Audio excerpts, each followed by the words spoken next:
Eh bien, bonjour à tous et à toutes et bienvenue sur Kaiserfoot, votre podcast balado-diffusion et même vidéo-diffusion portant sur la Bundesliga et le football allemand en français. Comme vous pouvez le constater, on a un absent encore une fois au sein de notre émission, mais pénurie de personnel oblige, surtout au niveau de l'enseignement.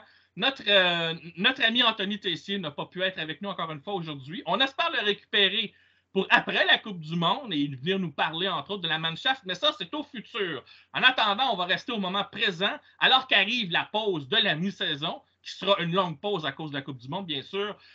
Cette pause qui caractérise la Bundesliga en Allemagne. Et pour en parler, eh bien, on retrouve notre fidèle Kaiser qui revient d'un championnat du monde de gymnastique assez copieux, mais certainement excitant pour lui, au point où il a certainement fait ses étirements avant cet enregistrement d'aujourd'hui. David Lortolari, allô Frenda, comment ça va? Allô Mathieu, salut à tous. Alors j'ai un torticolis depuis 3 jours. Je me demande s'il n'y a pas un lien, parce que maintenant que tu en parles, non mais les journalistes, juste pour faire très rapidement une petite parenthèse, les journalistes sur les reportages des compétitions sportives, quand ça dure une semaine, 2 semaines, on court partout. On est toujours en train de courir derrière un athlète, un entraîneur, un dirigeant, pour glaner un contact, une interview, quelque chose. Et c'est tout aussi sportif en fait, ou presque, que ceux qui sont sur le praticable pour la gym ou sur le terrain de foot pour les footeux.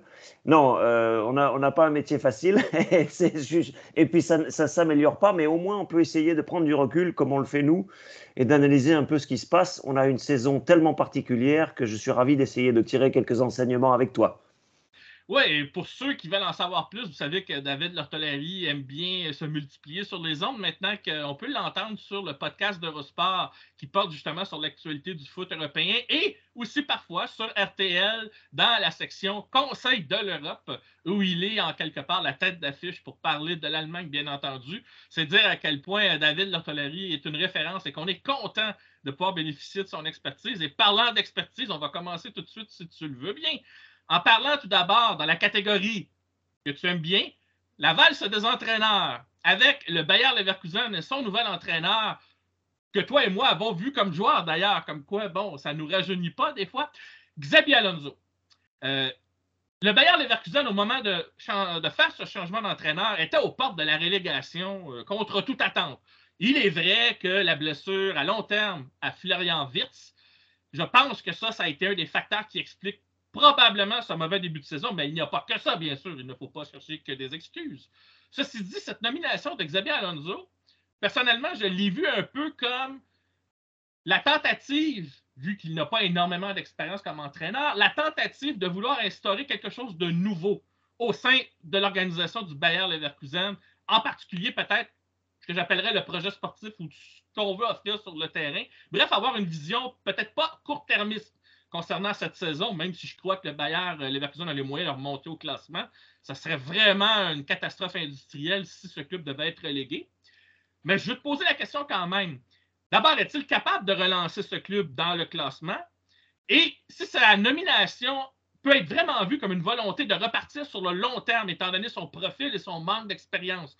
Il faut savoir, pour ceux qui ne connaissent pas Xabi Alonso, qu'il était un joueur réputé pour être assez cérébral. Oui, c'était quelqu'un de très engagé et c'était un leader aussi sur les terrains de foot.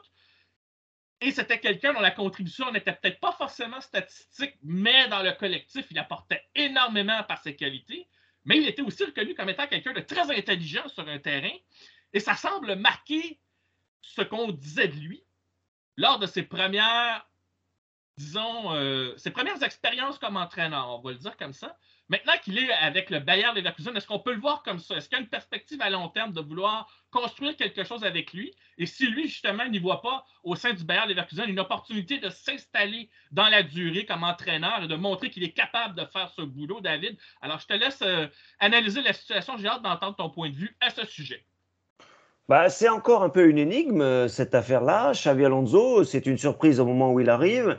Et puis pour rebondir sur ton développement, tu parles d'excuses pour l'absence de Wirtz. Eh bien, figure-toi que cette excuse, elle est très utilisée et que tout le monde autour de Leverkusen part du principe, du postulat que quand Wirtz revient, tous les mots disparaissent. Il y a sans doute du vrai là-dedans, parce que c'est un joueur d'exception, c'est un successeur à Kai Havertz, il est dans la lignée de ces formidables joueurs offensifs bourrés de technique, et Florian Wirtz va résoudre des problèmes au moins sur le plan offensif, sur le plan de la fluidité du jeu. C'est un joueur qui apporte une forte valeur ajoutée. Donc évidemment, lorsqu'il est absent pour plusieurs mois, ça pèse sur les performances sportives de l'équipe. Pour moi, c'est une bonne excuse. Reste à savoir s'il va résoudre tous les problèmes. Et là, en posant cette question, on a déjà la réponse. Évidemment qu'un numéro 10, qu'un joueur offensif si brillant soit-il, aussi décisif puisse-t-il être semaine après semaine, ne résoudra pas tous les problèmes. Leverkusen, il y a un manque de constance, il y a un manque de confiance en soi, il y a un manque de lien entre les joueurs, et même ceux qui seraient censés apporter de l'expérience et du plomb dans le crâne, comme Kerem Demirbay, pour en citer un, ont quand même globalement défailli ces derniers temps. Et Leverkusen végétait en fin de classement. Tu parles de long terme avec Xabi Alonso. Moi, je pense que c'est vraiment ce sur quoi il faut réfléchir avec lui. C'est-à-dire que le court terme, oui, il peut réussir des coups. Oui, il peut motiver sa troupe sur un match. Souvenez-vous que c'est pas si vieux que le Bayer Leverkusen a quand même pulvérisé l'Union Berlin récemment, 5-0. Des Et erreurs. ils ont éliminé l'Atlético Madrid en Ligue des Champions contre toute attente, alors qu'ils n'avaient rien à perdre vraiment dans ce C'est match. vrai. C'est vrai. Alors, bon, pour rester une seconde sur le 5-0, il est un peu trompeur parce que ce sont des erreurs individuelles qui se sont accumulées côté Union Berlin. Donc, la victoire du Bayer Leverkusen, c'est un coup d'éclat. Un coup d'éclat. Maintenant, il va falloir enchaîner. Et donc, à court terme, oui, on peut imaginer qu'il réussisse quelques coups en motivant sa troupe, en ayant le bon discours, en sachant faire peut-être le bon coaching au cours d'un match.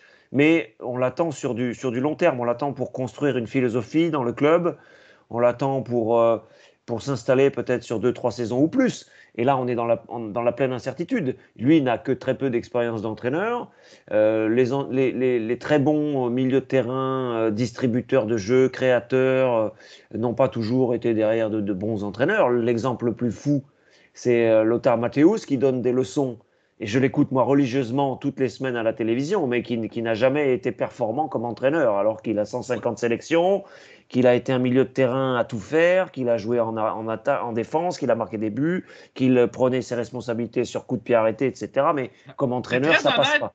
C'est très honnête de ta part, considérant que oui, tu aimes les réparties cinglantes parfois de certains intervenants, mais de l'autre côté, tu reconnais honnêtement que comme entraîneur, ce n'est pas nécessairement ça qu'on recherche. Oui, voilà, donc Xabi Alonso, il faut voir, mais voilà, c'est quand même un joueur qui avait une expérience bien au-dessus de les moyennes, une expérience d'élite, vraiment. Il a réussi, il a été en plus très respecté pour son savoir-vivre. Et puis Ben, il a maintenant, réussi dans plusieurs ligues différentes. C'est rare pour un joueur d'être capable de s'installer en Angleterre, en Allemagne, en Espagne. Ça, il a été stable dans sa alors carrière. Ça, maintenant, on peut le reconnaître. maintenant, il faut lui donner la chance sur la deuxième partie de saison de s'affirmer avec le club en Ligue Europa. Il y a une belle occasion. C'est sûr, dans une compétition où il y a des clubs un peu cabossés comme la Juve, des clubs un peu très cabossés comme le Barça, et puis d'autres clubs aussi de plus petit niveau. Et il va y avoir pour le Bayer Leverkusen très vite l'occasion peut-être de frapper quelques coups d'éclat. Mais ça, c'est du court terme. Moi, je l'attends plus sur du long terme. Il faudra que les dirigeants acceptent d'enchaîner avec lui. Le Bayer Leverkusen vise toujours une qualification européenne en fin de saison. C'est son standing. Et donc là, il y a encore du chemin à faire. Il y aura de l'adversité parce qu'on va en parler de ci, de là. Mais Wolfsburg se redresse, Leipzig se redresse, Dortmund ne voudra pas céder de terrain non plus. Et puis ceux qui sont devant sont sur la dynamique d'une grande saison en ce moment, hein, Fribourg et l'Union Berlin. Donc ça va être un embouteillage. Gros défi pour Xabi Alonso. Je ne pense pas que ça soit un homme à refuser les défis. Il l'a prouvé en venant dans ce club. On était surpris. On demande à voir et au moins donnons-lui du moyen terme pour avoir le temps d'imposer son style et s'exprimer. Pour l'instant, je suis encore incapable de vous dire quel style il veut installer, quel style il va réussir à installer. Il a néanmoins les joueurs pour faire quelque chose de bien et le retour de Florian Wirtz ne peut que magnifier l'ensemble. Moi, j'ai hâte de voir ce qui va se passer par la suite. J'ai quand même vu dans les matchs plus récents certains signes qu'il y a quelque chose qui se met tranquillement en place. Mm-hmm. Est-ce que ça va se confirmer sur le long terme? C'est ça que j'ai hâte de voir. Mais en même temps, c'est pas tout à fait son effectif. Il arrive avec un effectif déjà existant. D'ailleurs, on a vu que lors de la victoire dont tu as fait mention contre l'Union Berlin, Patrick Schick n'était pas dans la formation. Hein. C'est probablement un signe que au mercato, il va peut-être changer d'adresse, mais là, je m'avance. Parce que le torchon a brûlé après un match où ça avait mal tourné pour le Bayer Leverkusen quand Alonso avait commencé. Et probablement qu'Alonso, là, il se fait une idée des joueurs en qui il a confiance et les autres que probablement ne cadreront pas avec son style. Bref, on verra pour la suite. Mais j'ai hâte, moi, par contre, juste pour son talent et comment il s'est notamment développé l'an dernier, j'ai hâte au retour de Florian Wirtz, personnellement. C'est un beau joueur. Et j'ai hâte juste pour ça, j'ai hâte de le voir revenir. Passons à la seconde question. On va parler de l'Union Berlin, justement, qui a caracolé en tête jusqu'à tout récemment, puisque le Bayern de Munich a repris ce qui lui revient de droit, diront certains, c'est-à-dire la première place du classement à Bundesliga. Mais pourtant, l'Union Berlin, contre toute attente, a été en tête de ce classement pendant assez longtemps, même plus longtemps que prévu. À chaque année, c'est une ritournelle qu'on se raconte, toi et moi, David. L'Union Berlin surprend toujours les pronostiqueurs, surprend toujours probablement des preneurs au livre, surprend toujours les analystes ou les chroniqueurs. Où est-ce que on a tendance à les voir dans une position modeste et ils sont toujours au-dessus au classement de ce à quoi on s'attend d'eux. Notamment, ça fait 2 ans que l'Union Berlin est dans une posture européenne au classement. Et ça, c'est pas rien. Et là, cette année, ils ont commencé en tête. Là, ils ont été atomisés par le Bayer Leverkusen, mais j'ai le sentiment que l'Union Berlin ne se laisse pas distraire lorsqu'ils perdent un match et ils reviennent toujours fort la semaine suivante. Une autre preuve en est, c'est que en Ligue Europa, on pensait qu'ils allaient probablement mettre la compétition de côté après un mauvais départ et finalement, ils trouvent un moyen de se qualifier pour la ronde suivante en Ligue Europa, c'est-à-dire la ronde des 32, quoi.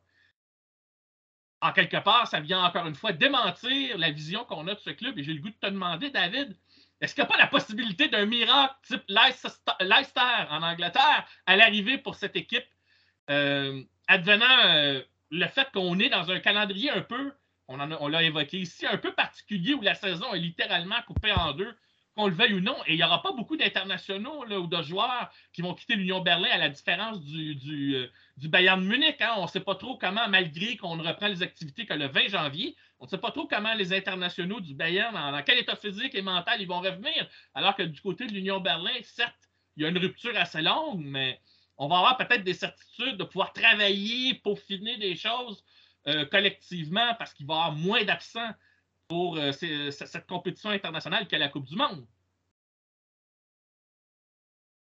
Moi, je vois deux points essentiels qui vont en faveur des outsiders. Tu mets l'Union Berlin en 1 parce que c'est le plus spectaculaire par rapport au public de l'extérieur qui ne connaît que Dortmund et le Bayern, et un peu RB Leipzig, mais qui en rigole à tort. Mais il y a aussi le SC Fribourg. Il y a deux avantages majeurs pour ces deux équipes cette saison et au moment où nous parlons, c'est que premier avantage important, mathématique, comptable, factuel, ces équipes ne sont pas leaders de Bundesliga parce que le Bayern est repassé devant récemment, mais elles sont complètement dans la course sur le plan comptable. À condition peut-être de réussir un bon match sur la dernière journée qui arrive, et donc de rester au contact du Bayern, ça veut dire que quand le championnat va reprendre le 20 janvier 2023, ces équipes-là seront en lice pour le titre. Et on ne peut pas savoir, c'est le deuxième point, dans quel état vont revenir les internationaux. Et au Bayern, il y en a une tripotée. Thomas Müller, Manuel Neuer, Musiala, Gnabry, Sané, Kimmich, Goretzka. C'est énorme. C'est énorme. Et tous ces joueurs-là, évidemment, s'ils gagnent le titre de champion du monde, ils seront sans doute dans une douce euphorie. Ils seront peut-être aussi carbonisés.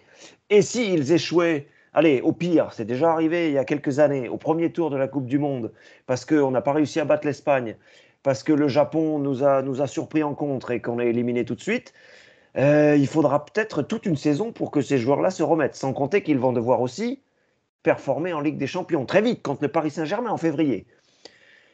ça joue en faveur de l'Union Berlin et de Fribourg, même si ces deux clubs sont toujours engagés eux aussi en Coupe d'Europe. Donc ça fait quand même deux atouts. Premier atout comptable, deuxième atout, l'ogre bavarois peut défaillir, il a le droit, même si sur les 10 dernières années, il s'en est toujours sorti par le titre à la fin.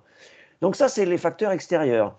Et facteurs intérieurs, Mathieu, il y a des solidités. Alors oui, on peut se tromper, oui, on peut faire un match plus faible. L'Union Berlin a craqué individuellement contre Leverkusen et Fribourg. Je les ai commentés là, le dernier match était un peu court contre un adversaire très fort aussi du RB Leipzig. Finalement, on s'incline en ayant rendu les armes tardivement, mais on s'incline contre quelqu'un de plus fort que soi. Le RB Leipzig, en ce moment, est plus fort que Fribourg, plus de talent, plus de vitesse, plus de fluidité dans le jeu, mais on a quand même des arguments très bons sur la longueur d'une saison. Une saison éreintante, effectif très homogène, c'est vrai pour l'Union et Fribourg. Grosse compacité sur le terrain, c'est vrai pour Union et Fribourg. Très peu Beaucoup de d'espace. caractère aussi. Je trouve pour ces deux équipes-là, il y a quelque chose il y a beaucoup de caractère. Moi, à chaque fois que je Mais vois un oui, match de ces équipes-là, on voit rarement un désengagement au niveau voilà. du caractère. Même contre le Bayer Leverkusen, c'est pas le caractère qui a défailli lorsqu'ils ont concédé 5 buts. Et c'est pour ça que cette équipe-là a souvent, je dis souvent, la faculté de rebondir le match suivant après une défaite. On a rarement de longues séquences négatives dans le cas de ces deux équipes-là, entre autres à cause du caractère. Bien sûr, bien sûr. Et donc, on peut raisonnablement espérer, sans faire de folie, de rêver trop grand, sans rêver trop grand, on peut raisonnablement espérer que ces équipes-là se mêlent à la lutte pour accéder à la Ligue des Champions très tard dans le championnat et peut-être jusqu'au bout. Pour un titre, j'ai toujours eu l'instinct, moi, que le Bayern finirait par passer devant, malgré ce qu'on appelle en Allemagne la triple, comment dire, la triple Belastung en allemand, c'est-à-dire un poids triple, le fait de jouer la Coupe d'Europe et le championnat en même temps. En fait, on s'aperçoit que c'est un faux argument, puisque toutes les équipes qui jouent 3 compétitions en ce moment, toutes sont en tête du championnat. Les 6 premiers jouent 3 compétitions. Donc, ça n'est pas un argument valable de dire que, sous prétexte de fatigue, qu'on joue tous les 3 ou 4 jours, on a du mal en championnat. C'est pas vrai. Les 6 premiers du championnat d'Allemagne sont en ce moment engagés dans plusieurs compétitions. Donc, argument un peu fallacieux. On verra en deuxième partie de saison si la fatigue devait venir, parce que la Coupe du Monde est passée par là, parce que la trêve est plus courte que d'habitude. Bon, mais voilà, pour résumer, lutter pour le titre, ça paraît peu probable, à moins qu'il y ait du rififi dans le vestiaire du Bayern, ça arrive parfois. Mais pour se mêler à la course à la 2, 3, 4, 5e place, aucun problème. Et je fais confiance aux entraîneurs de ces deux équipes pour mener leur barque jusqu'au bout. Les joueurs vont y croire très tard, très longtemps. Ils ont accumulé beaucoup, beaucoup de confiance. Et même quand il y a une défaite, on arrive à rebondir le match suivant, parfois en arrachant un match nul, parfois en s'imposant. Donc ce sont vraiment des équipes sur lesquelles on peut compter. Et c'est dû à plusieurs facteurs. La qualité des entraîneurs, et puis aussi le fait de s'installer dans la durée. Reprenez, amusez-vous, reprenez les effectifs de l'Union et de Fribourg. Énormément de joueurs sont là depuis 3, 4, 5, 6, 7, 8, 10 saisons. Ça compte, la longévité, la continuité.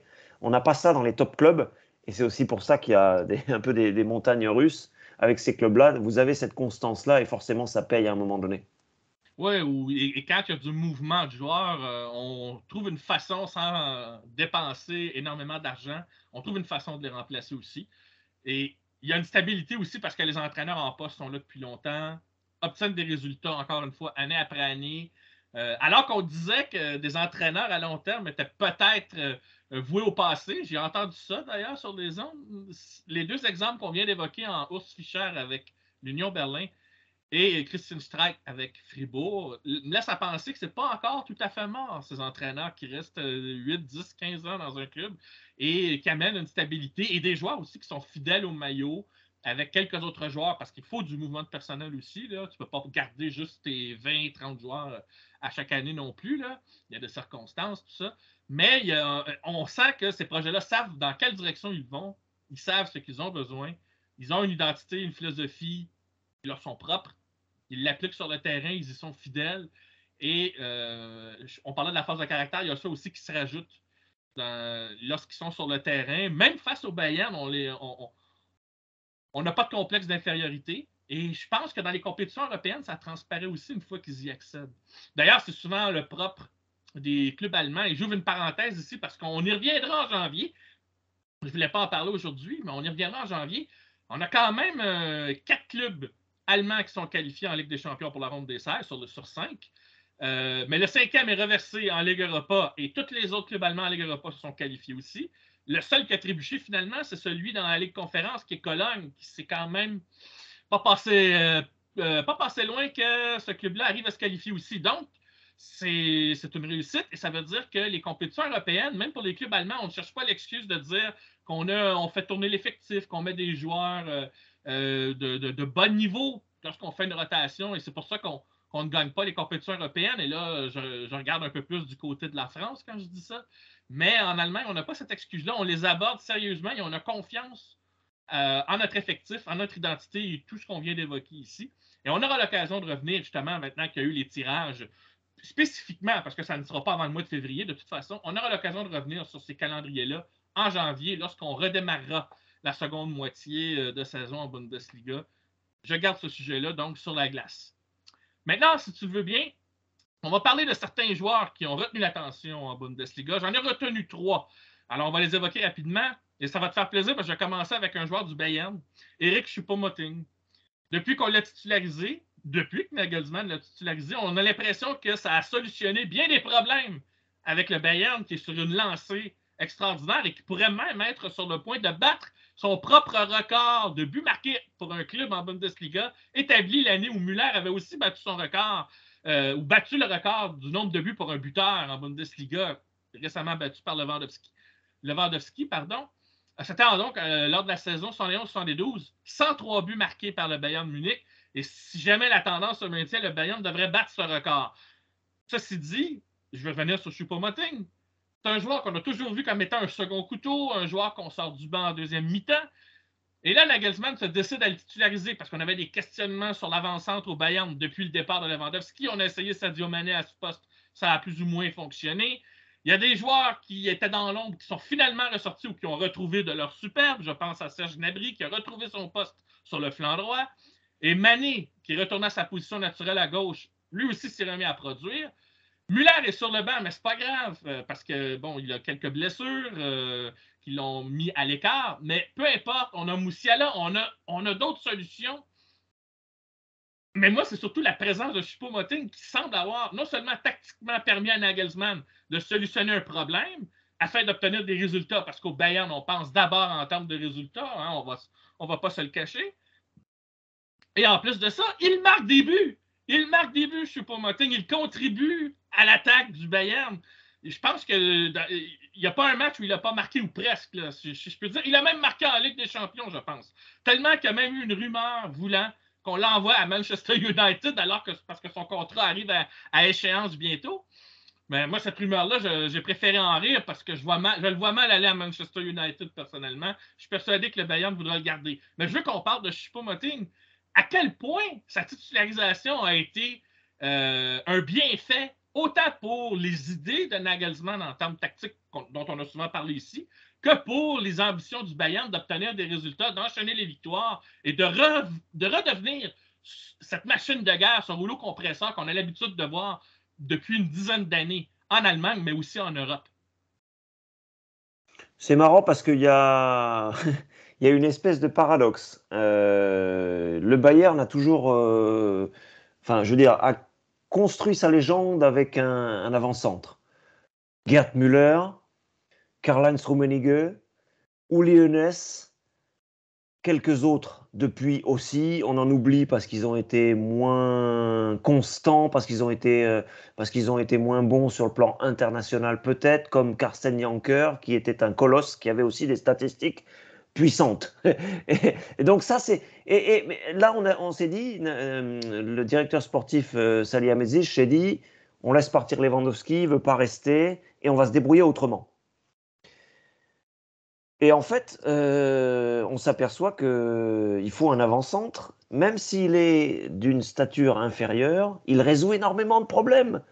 Il y a tellement de bons joueurs qui virevoltent autour de Choupo-Moting. allez, je vais grossir le trait pour que vous compreniez bien l'histoire. Même si c'était un mannequin, dans le sens ces plots là qu'on met à l'entraînement qui ne bougent pas, mais qui simplement, on se servirait de point d'appui, ça suffirait presque. Parce qu'autour de lui, il y a une intelligence évidemment énorme. Sadio Mané, Gnabry, Leroy Sané, Moussiala, Thomas Müller sont des joueurs inouïs sur l'occupation de l'espace, sur la conduite de balle, sur on regarde où est le copain et pour faire la passe, le 1-2, etc. Et Choupo-Moting, qui n'est pas, Luis Suarez, qui n'est pas Lewandowski, qui n'est pas Erling Haaland, qui n'est pas Harry Kane, n'en est pas moins un délicieux joueur dans la remise. Avec sa puissance, il fait plus d'1,90 m, donc il peut tenir un ou deux défenseurs, tenir le ballon 1 ou 2 secondes, la redonner dans le tempo. Il fait ça très bien. Et autour, ça libère énormément de possibles. Ah oui, même Et, Kingsley Coman a performé lorsque lui aussi jouait sur les flancs récemment avec le Bayern. Ça, c'est pas peu dire comment la présence de Choupo-Moting a transcendé, on dirait, le reste de l'effectif, quoi. oui, mais c'est ça. C'est-à-dire que. Et ça amène à réfléchir. Parce que Lewandowski n'a jamais gagné la Ligue des Champions à lui tout seul. Et c'est un paradoxe parce que c'est une machine à marquer, c'est un grand professionnel, il est très bon, c'est un buteur, c'est un finisseur, c'est un joueur à la dimension physique quotidiennement travaillée et renouvelée. Mais on peut faire autrement, avec quand même un avant-centre. Et Choupo, là, alors symboliquement, il a raté un penalty sur le dernier match, et c'était la fin d'une série de 7 matchs consécutifs au cours desquels il avait marqué au moins un but. Il y a très très peu de joueurs dans l'histoire du Bayern qui ont réussi cet exploit. Il y a eu Karl-Heinz Rummenigge, il y a eu Uli Hoeneß peut-être, j'ai un doute. Il y a eu Gerd Müller évidemment, il y a eu Carsten Janker, et Lewandowski sans doute aussi. Mais ça fait que 5, et Choupo, tout en étant Choupo, a réussi cet exploit. 7 matchs consécutifs avec au moins un but. Est-ce que c'est du conjoncturel et il va s'essouffler? Je ne suis pas sûr. Parce que c'est un joueur qui est un petit peu ménagé, qui ne fait pas toujours les 90 minutes, qui est en bonne forme physique, qui va disputer la Coupe du Monde avec le Cameroun, mais qui ne sera pas forcément titulaire. Donc Choupo-Moting, on ne l'use pas jusqu'à la jante. Et moi, je peux imaginer qu'il fasse une belle saison. Il y aura des moments où il sera moins performant, peut-être. Mais oui, sur la saison 2022-2023, il résout énormément de problèmes. Le Bayern qui ne marquait plus, ou peu, ou difficilement, c'est du passé. Maintenant, la vraie question, là où nous sommes attendus, nous, analystes, par les auditeurs qui ont beaucoup d'appétit et qui ne jurent que par la Ligue des Champions, c'est précisément en Coupe d'Europe. Est-ce que Choupo va permettre à l'équipe de se transcender sur des matchs importants, comme le Paris Saint-Germain qui arrive en février-mars, ou le quart de finale, demi-finale, finale qui pourrait arriver derrière? C'est là qu'on va juger si vraiment il apporte quelque chose. En championnat, c'est déjà gagné. Et ils sont en train de prendre doucement le large. Doucement, hein, parce qu'il y a encore que quelques unités d'avance, mais on sent que le Bayern est dans une classe à part. Et c'est grâce à Choupo-Moting. C'est fort ce qu'il fait parce que, j'en terminerai par là, Mathieu.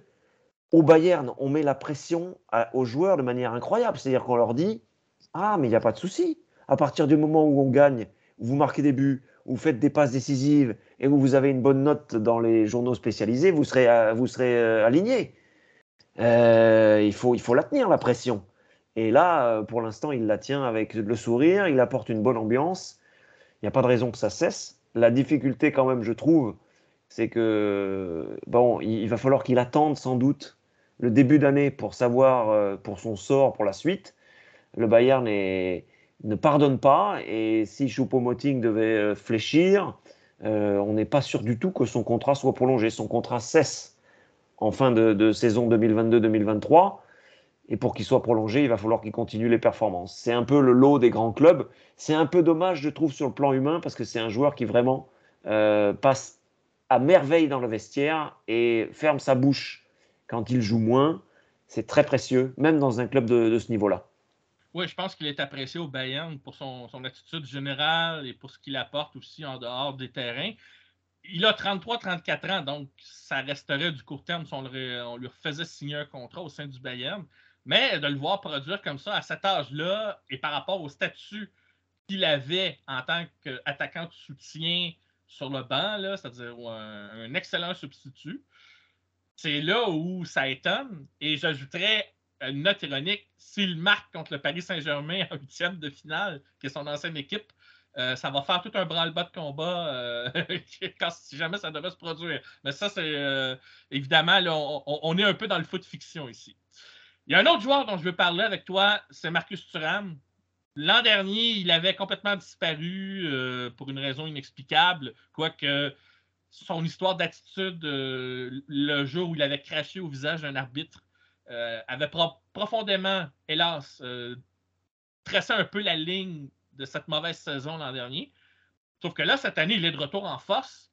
Et j'ai envie de te poser la question, David, comment on explique ce retour en force de Marcus Thuram avec Gladbach, Mönchengladbach, cette saison? Moi, je ne doutais pas de son talent, honnêtement. Et je sais, on le voit, son père a une influence sur lui. Hein? Lilian Thuram a été un grand professionnel. Il a connu une belle carrière internationale. C'est un des meilleurs défenseurs que moi j'ai vu. Je parle pour la France, là. Dans le foot, dans les 20 ans, les 20 dernières années, même un peu plus. Et là, Marcus Thuram, qui est un attaquant, moi, dans les matchs que j'ai vus, je le voyais engagé, affamé. Il veut faire des choses. Et curieusement, Mönchengladbach, bon, ils ne sont pas encore dans le portrait des places européennes, mais ils ne sont pas non plus décevants là, dans les performances de façon globale. Ils sont très combatifs à l'image de ce que Marcus Thuram apporte. Alors, j'ai le goût de te demander, comment tu expliques, toi, ce retour en force? Est-ce qu'il a réussi à se pardonner après ce qui s'est passé l'an dernier? Donc, il a retrouvé le focus, la concentration. C'est quoi, en fait, qui explique ce retour en force de Marcus Thuram pour toi, David? On peut se tromper sur le diagnostic précis, mais je vois deux éléments importants quand même qu'il faut absolument qu'on développe sur une minute. C'est que d'abord, l'entourage dans le club de Mönchengladbach, qui est, on le rappelle pour nos jeunes auditeurs, un club légendaire de Bundesliga, qui était l'équivalent du Bayern dans les années 70-70, pour les Suisses francophones, entre autres. Et belge aussi. Et oui, oui.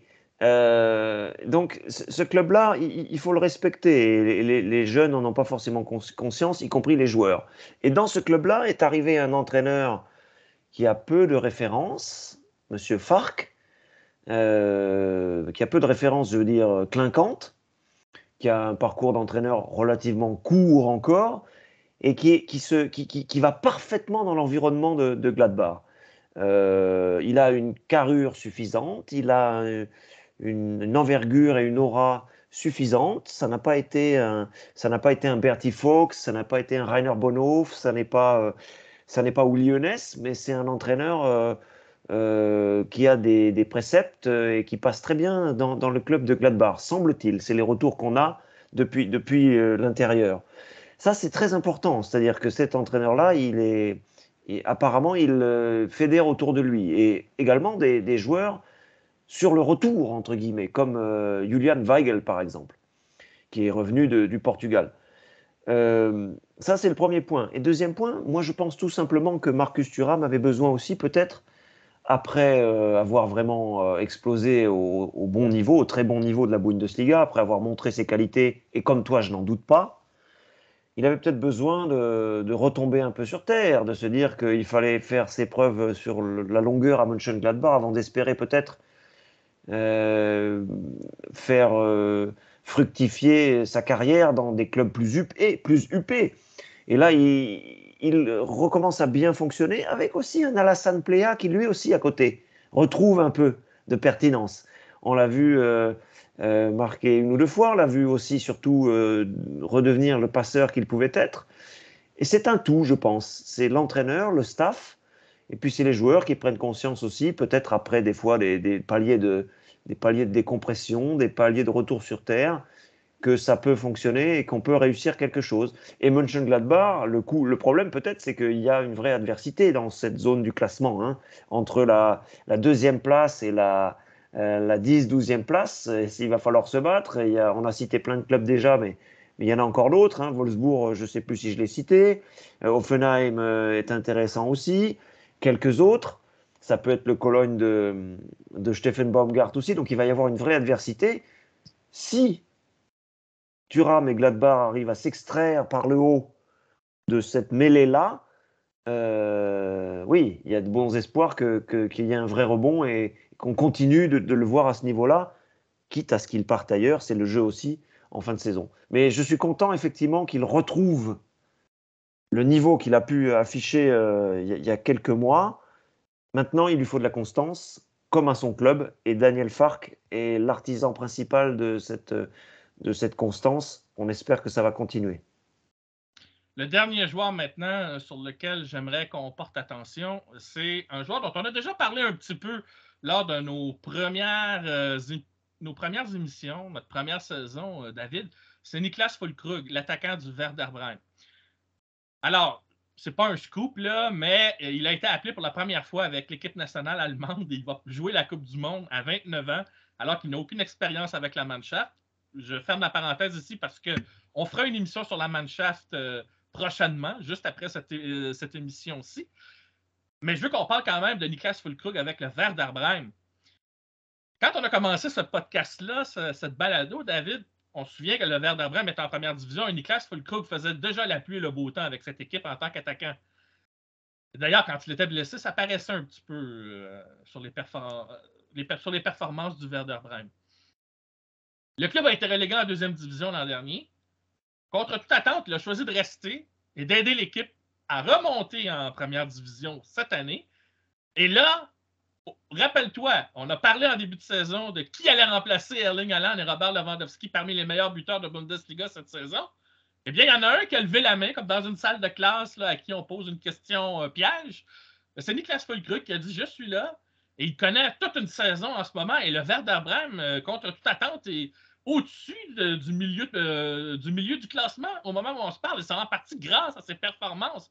Ce qui fait que ce n'est pas un hasard si Hansi Flick a décidé de faire appel à ses services alors que la Mannschaft recherche désespérément un vrai avant-centre, quoi.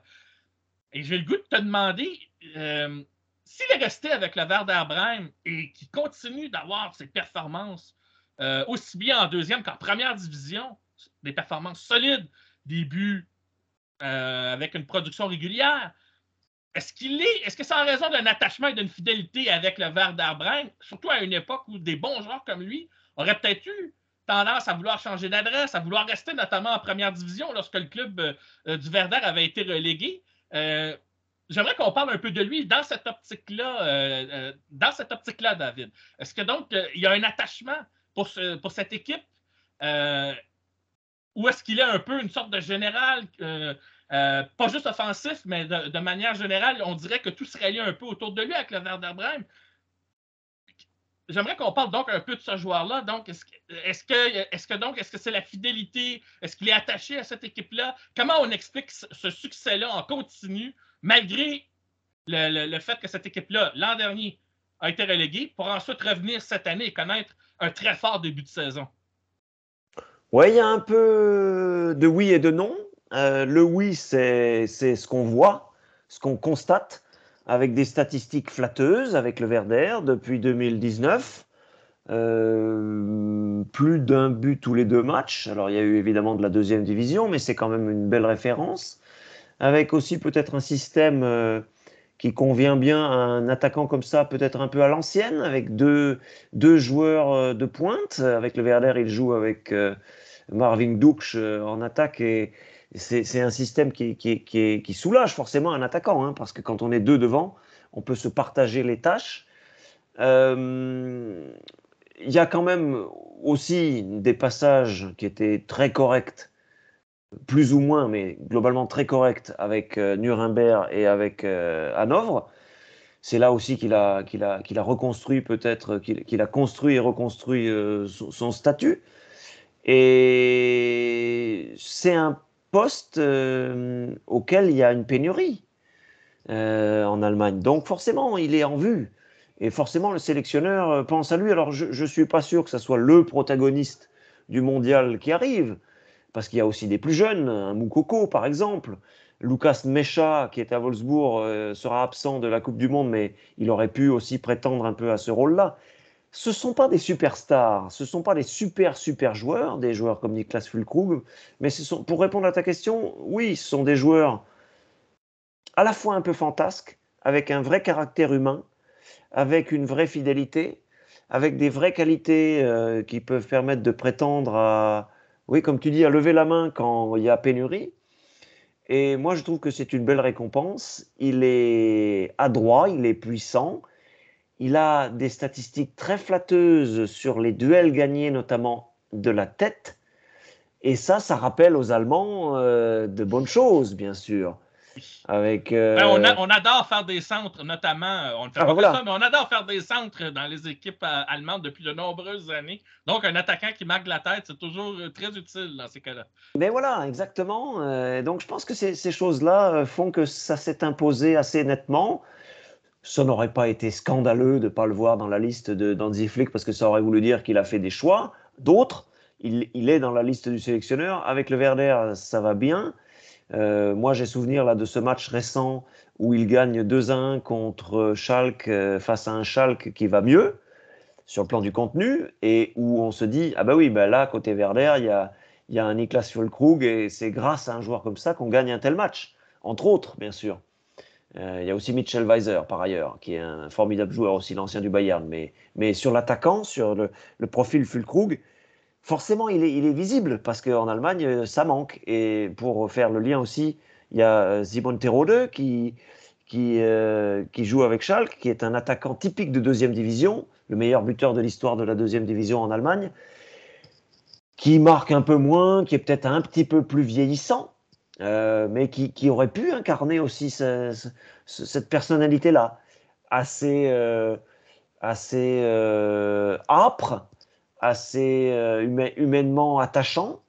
Et sportivement, bah, il y a des réminiscences de l'Allemagne passée dans ces joueurs-là. Donc ça, c'est agréable, évidemment, pour un entraîneur, pour un sélectionneur. Et c'est pertinent. Niklas Füllkrug, je crois qu'il en est à une dizaine de buts. Je crois que c'est 10. Et là, il souffrait un peu du dos, donc il était en pause sur les toutes dernières rencontres. Mais on peut faire confiance à un joueur comme ça. 28-29 ans, je crois que tu as dit, Neuf ans. pour être apte pour un mondial et pour peut-être apporter quelque chose le moment voulu. Je ne m'attends pas à ce que dans l'équipe de virtuose de Flick, ça soit un titulaire d'emblée. Mais ça, on en reparlera, ça, la prochaine voilà, fois, un peu voilà. plus. Mais Mais Avec le Werder, c'est bien. Et le Werder est promu, je le rappelle. Et le Werder fait une très belle saison. Il a passé déjà la barre des 20 points, en particulier grâce aux buts nombreux de Niklas Füllkrug. Et c'est plus difficile de marquer avec le Werder, évidemment, qu'avec le Bayern, Dortmund ou RB Leipzig. Mais rappelons qu'une légende allemande, Miroslav Klose, a déjà joué pour le Werder Brême à l'époque où le Werder était en compétition avec le Bayern pour les titres en Bundesliga. Il n'y a pas si longtemps de ça, en fait. Donc, si on recule dans le temps, le Werder a tout de même une histoire, une belle histoire en tant qu'organisation. Et de voir un marqueur comme Füllkrug comme ça s'imposer aussi bien en deuxième qu'en première division, moi ça m'épate beaucoup. De le voir continuellement produire. Mais de le voir que c'est pas le fruit du hasard, ça, c'est vraiment, vraiment intéressant. Mais on aura l'occasion de parler de lui, de ce qu'il pourrait apporter à la Mannschaft dans cette Coupe du Monde dans un prochain épisode. Pour les deux prochaines questions, David, on va parler du RB Leipzig, parce qu'il s'est passé quand même deux choses. Bon, il y a eu le changement d'entraîneur, on en a un peu parlé, Marco Rose qui est maintenant à la tête de l'équipe, et comme de juste ça a eu un effet électrochoc, le RB Leipzig remonte encore une fois au classement. Christopher Nkunku est encore une fois au sommet de son art avec cette équipe. Mais ce n'est pas exactement ça dont je veux parler pour l'instant. La première des choses, c'est le décès de Dietrich Mateschitz, le propriétaire de l'entreprise, ou en tout cas de la multinationale Red Bull, appelez ça comme vous voulez. Il est décédé le 22 octobre dernier des suites d'un cancer du pancréas. Et la question que je vais te poser, David, c'est à la succession de cet empire et de cette synergie Red Bull, du moins au niveau sportif, ça risque de rebrasser les cartes. À quel point ça pourrait affecter dans l'avenir les orientations qu'ont pris justement cet organigramme Red Bull et surtout, puisque ça nous concerne, en matière de foot et pour l'équipe du RB Leipzig, est-ce qu'on va revoir les ambitions, le financement, la façon de procéder? Qu'est-ce que ça risque de changer maintenant que le grand patron, et qui a entre autres été celui qui a été l'initiateur de cette politique sportive globale de Red Bull, cette entreprise qui fabrique des boissons énergisantes, et qui s'est maintenant implanté dans le sport via des commandites dans le foot, j'en parlais tantôt, et bien sûr, pour ceux qui suivent la Formule 1, avec justement ce champion, Max Verstappen, qui a été le champion du monde l'an dernier et qui l'est maintenant cette année, et qui a instauré justement l'écurie Red Bull dans l'imaginaire collectif du championnat automobile prestigieux qu'est la Formule 1. Mais pour le foot, qu'est-ce que ça risque de changer d'après toi, ce décès de cette emblématique propriétaire? Qu'est-ce que tu penses, là, dépendamment qui va succéder à la tête de l'Empire? Est-ce que ça va changer les plaques tectoniques en matière de la gestion sportive, de cet organigramme, de cette synergie Red Bull en matière de foot et particulièrement le RB Leipzig? Penses-tu que ça va changer beaucoup ou si on va rester dans la stabilité? Ah, il y a deux façons de voir. Et je penche pour l'une des deux, vous allez comprendre très vite. La première façon, c'est de se dire, il y a cette figure tutélaire, créatrice, fondatrice, Dietrich Mateschitz, c'est Red Bull. Il était d'ailleurs très fidèle, très présent, se voulant en retrait médiatiquement, mais très présent, toujours dans la tribune, au stade. Et il y avait une espèce de côté paternaliste puissant dans l'image qu'il renvoyait. Ce décès a secoué le groupe, ça c'est clair, il n'y a pas de doute là-dessus. Donc on pourrait se dire absence, trou, trouble. Mais il y a une structure très puissante dans la galaxie RB, et particulièrement dans le football qui nous intéresse là. Et on a su prendre les bons au bon moment, on a su prendre les bons aux bonnes places, aux bonnes fonctions. Ralf Rangnick a été un architecte puissant, des gens comme Gérard Houllier, des gens sur le réseau, sur le scouting, sur des techniciens. Et on a su aussi les traiter avec dureté. C'est-à-dire qu'il faut du résultat. Et Oliver Mintzlaff, qui est le patron de Leipzig, du RB Leipzig, le club de foot actuellement, le sait très bien. Et il sait très bien que quoi qu'il se passe, le départ d'un entraîneur, des joueurs absents, ce que vous voulez, il faudra apporter du résultat à la fin d'un exercice, à la fin d'une saison. Et le RB Leipzig ne voit pas aujourd'hui d'autres possibilités, ne conçoit pas son club de football sans que ce dernier ne soit dans les 4 premiers du championnat, c'est-à-dire qualifié pour une Ligue des Champions l'année suivante. Donc il y a cette exigence et je pense que ça va survivre. Cette affaire-là, la structure est suffisamment puissante pour que ça survive. Après, je ne suis pas dedans, je ne l'ai pas vécu personnellement, ni même comme distributeur de canettes sur les événements sportifs divers et variés. Il y a des moyens considérables. Je l'ai vu encore sur les championnats d'Europe multidisciplines à Munich au mois d'août. Il y avait une tente RB Red Bull au milieu du parc olympique avec de la musique plus forte que tous les autres stands. On en impose quand on est Red Bull. Et ça, c'est la marque de Mateschitz. C'est curieux parce que lui-même voulait se mettre en retrait publiquement, médiatiquement. Mais derrière, il y a un impact énorme. Je ne pense pas que ça disparaisse comme ça. Il peut y avoir des luttes d'influence. Mais il me semble que la structure est puissante, qu'on a su toujours prendre les gens avec le plus de compétences. On en a cité là quelques-uns. Il n'y a pas de raison que ça change. Peut-être ça peut se diluer au fil du temps, mais aujourd'hui, la barque, le groupe, le bateau semble suffisamment solide pour traverser au moins à moyen terme ce choc qui a été le fait d'apprendre le décès du grand patron et du grand fondateur. Voilà, je ne veux pas m'avancer plus, mais il me semble que encore une fois, le squelette, sans faire de mauvais jeu de mots avec le décès de Mateschitz, le squelette de l'entreprise est suffisamment fort et les exigences sont suffisamment élevées pour qu'on continue à performer, au moins à moyen terme. Mais parlant de tempête, d'une certaine façon plus concrète, le RB Leipzig doit vivre avec l'absence de son gardien numéro 1, Peter Gulacsi, qui a été victime d'une rupture du ligament croisé antérieur du genou droit. Et on sait que dans n'importe quel sport, c'est une des pires blessures que tu peux avoir. C'est une blessure à long terme. Donc, le gardien numéro 1 sera absent pendant très longtemps. Et c'est Janis Blažević qui sera donc titulaire un peu par défaut dans les buts de Leipzig pour plusieurs semaines, de nombreux mois, pour ainsi dire. Et j'ai envie de te demander, David, puisqu'on est toujours dans le giron du RB Leipzig, au-delà du changement de gardien, puisqu'on n'a pas le choix de le faire, quel est selon toi le plan B que Marco Rose va mettre en place pour toujours rester dans la course au sommet de la Bundesliga, advenant maintenant qu'il doit vivre avec l'absence de son gardien titulaire? Parce qu'il ne faut pas sous-estimer l'importance d'avoir un gardien titulaire. Hein. On l'a souvent souligné ici, des arrêts clés de certains gardiens en Bundesliga, mais on pourrait parler d'ailleurs aussi. On a tendance à sous-estimer un peu ce poste, alors qu'en fait, il est aussi important que les milieux de terrain, les défenseurs, les attaquants, etc., etc. Donc, j'ai envie de savoir, selon toi, comment Marco Rose va travailler pour continuer d'avoir du succès malgré l'absence de son gardien titulaire pour une longue durée? Le poste de gardien a fait un peu polémique à RB Leipzig les derniers temps. On avait recruté, on avait fait confiance comme doublure, voire au départ, peut-être même si je me souviens bien au moment où il est venu comme titulaire possible, à Yvon Mvogo. Finalement, il est parti amer. Mais il se trouve que Blaswich, qui est le remplaçant de Peter Gulashi, fait très bien le boulot.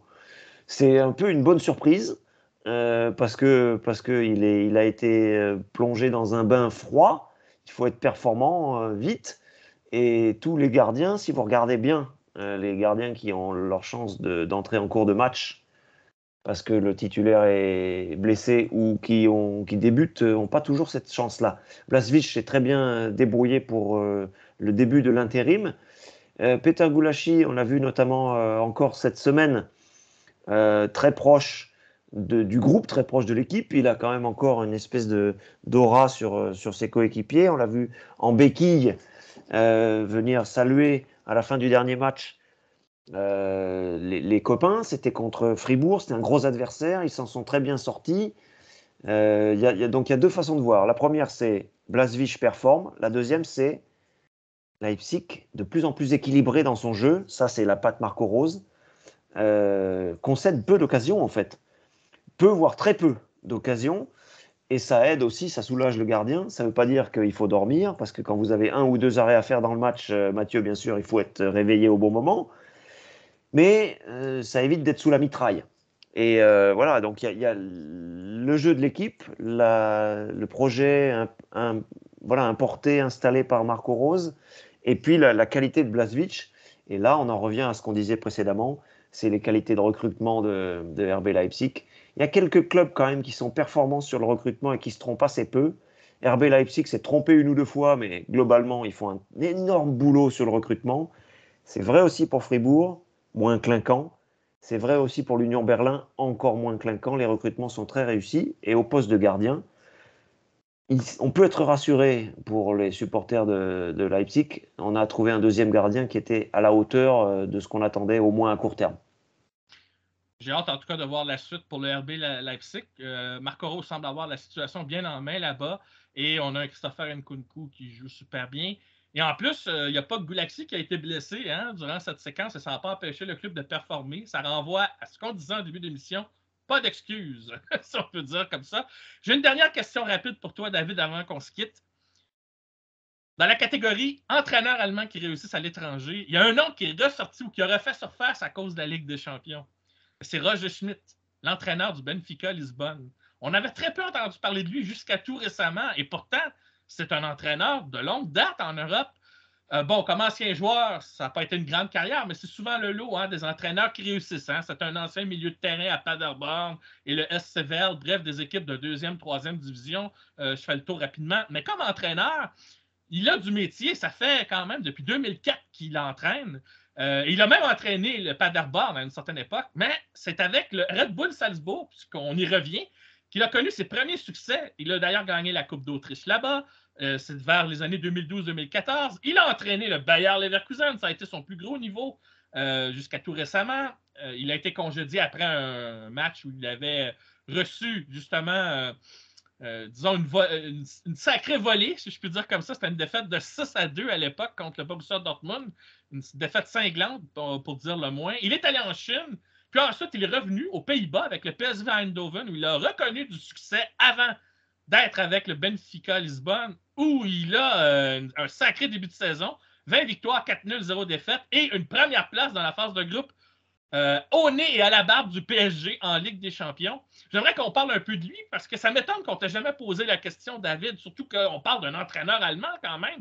Et je sais que toi et moi, on a évoqué le succès des entraîneurs allemands qui ont réussi à l'étranger. On a parlé souvent de Thomas Tuchel, on a parlé de Jürgen Klopp, bien sûr, et c'était tout à fait mérité. Mais Roger Schmidt, qui est dans l'ombre, est en train de réussir quelque chose, alors que maintenant, ça fait une vingtaine d'années, presque une vingtaine d'années qu'il est entraîneur. Et là, il est en train de s'établir comme étant, lui aussi, parmi les entraîneurs allemands, une référence en Europe. Comment ça se fait qu'on en est arrivé là? Comment il est parvenu à cette réussite de façon globale qui n'est pas due au hasard, puisque j'ai évoqué des succès antérieurs dans sa carrière. Et quelle est un peu, pour les gens qui ne le connaissent pas, quelle est selon toi sa marque de fabrique comme entraîneur, son empreinte pour conclure l'émission? Donc, parle-nous un peu de Roger Schmidt, David. Je crois qu'il y a un malentendu assez répandu sur Roger Schmidt au départ, c'est-à-dire que il a eu quelques scènes de colère ou de grand agacement qui ont été médiatisées au moment où il était au Bayer Leverkusen. Et ça s'est mal passé.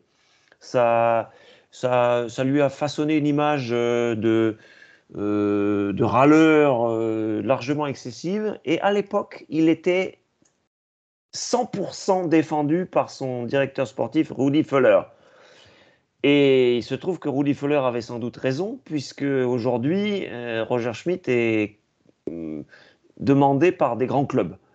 Il a passé des mois sans être battu avec le Benfica. Il a devancé le Paris Saint-Germain en Ligue des Champions, c'est pas rien. Et aujourd'hui, alors peut-être s'est-il un peu assagi. Peut-être avait-il besoin justement de ce recul, de cette expérience à l'étranger, comme d'autres. Comme par exemple Hasenhüttl ou Breitenreiter ou quelques autres qu'on pourrait citer, qui ont aussi de la réussite à l'étranger. Parfois, on est meilleur à l'étranger, simplement parce qu'on a une aisance dans la communication. Il ne faut pas négliger ça. Et je crois que peut-être que lui a un peu changé par rapport à ces moments où il avait une forte pression avec Leverkusen, où il s'était un peu pris la tête avec quelques acteurs du football, peut-être des arbitres, peut-être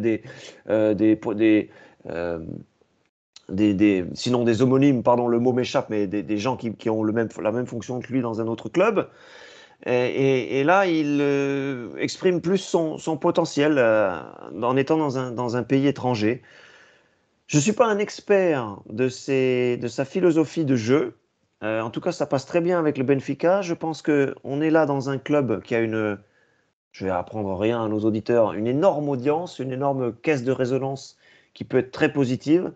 Le Benfica a des supporters partout dans le monde et ça aide pour que Roger Schmidt soit à la mode et qu'il soit demandé.